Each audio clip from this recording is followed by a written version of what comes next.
Le milieu de la brique, c'est un milieu, en fait, le milieu de la construction plus largement, c'est un milieu déjà en pleine effervescence au Québec. Il y a beaucoup de chantiers de construction. C'est un milieu qui génère économiquement beaucoup de retombées pour le Québec. Mais de façon collatérale, ça génère aussi beaucoup de matières résiduelles. On sait qu'à l'heure actuelle, ce sont plus de 40% des matières résiduelles générées au Québec qui proviennent du secteur de la construction et plus précisément du secteur du bâtiment. À lui seul, il représente plus de 2 millions de tonnes de matières résiduelles qui sont générées annuellement.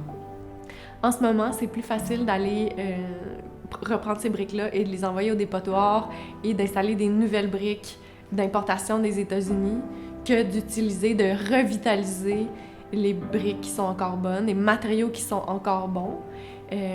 Et donc, c'est un gaspillage énorme de ressources. C'est un désastre écologique de faire ça.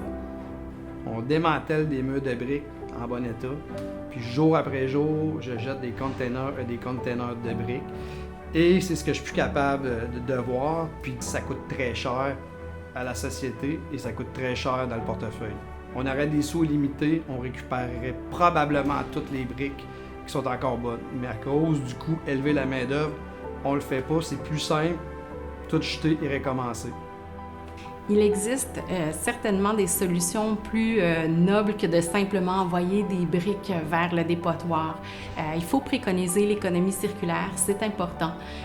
Grâce à ce nouveau modèle économique-là, ce qu'on fait, c'est qu'on privilégie la durée de vie des ressources déjà extraites.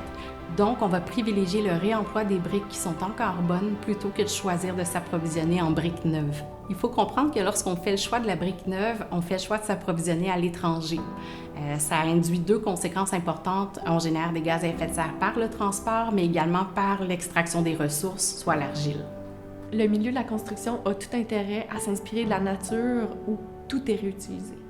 Le fait de pouvoir revitaliser des matériaux qui sont encore d'excellente qualité, c'est ça qui permet de créer un monde meilleur à tous les niveaux. On est les plus gros entrepreneurs en maçonnerie résidentielle au Québec. Fait que j'ai dit, j'ai une responsabilité d'emmener ça plus loin. Je pense que s'il y a quelqu'un qui peut le faire, c'est nous, Maçonnerie Graton. Donc, on a décidé d'inventer une machine. Mon associé David Dufour et Hugo Cartier, mon ami, on voulait simplifier le procédé. On voulait pas de quoi de complexe, très compliqué, parce que l'objectif est tout simplement de conserver la brique sur le lieu même, faire une économie circulaire en même temps. On veut pas de manutention. Tant qu'à investir du temps là-dedans, on a dit on réfléchit à une façon de faire pour qu'on récupère la brique sur l'immeuble en tant que tel.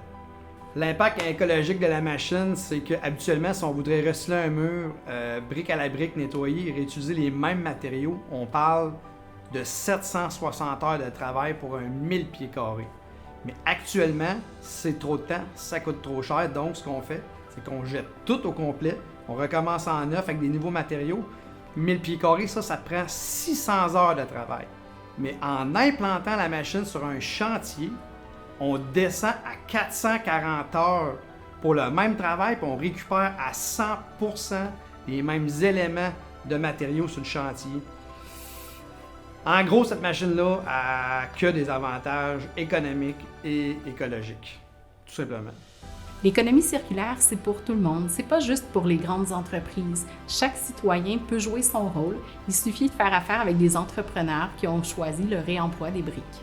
Dans un contexte de développement durable, où est-ce qu'on est actuellement dans la société, c'est de pouvoir faire les meilleures choses, d'optimiser nos façons de faire et de pouvoir prendre chacune des industries qui polluent beaucoup, qui a un gaspillage de ressources, et de pouvoir les changer pour avoir des solutions optimisées. C'est ce qui va contribuer à faire une société meilleure, un monde meilleur. C'est exactement à quoi répond l'innovation développée par Maçonnerie Graton. En terminant, ce que je voulais faire dans mon secteur d'activité, c'était de changer les choses pour l'avenir, mettre un monde meilleur.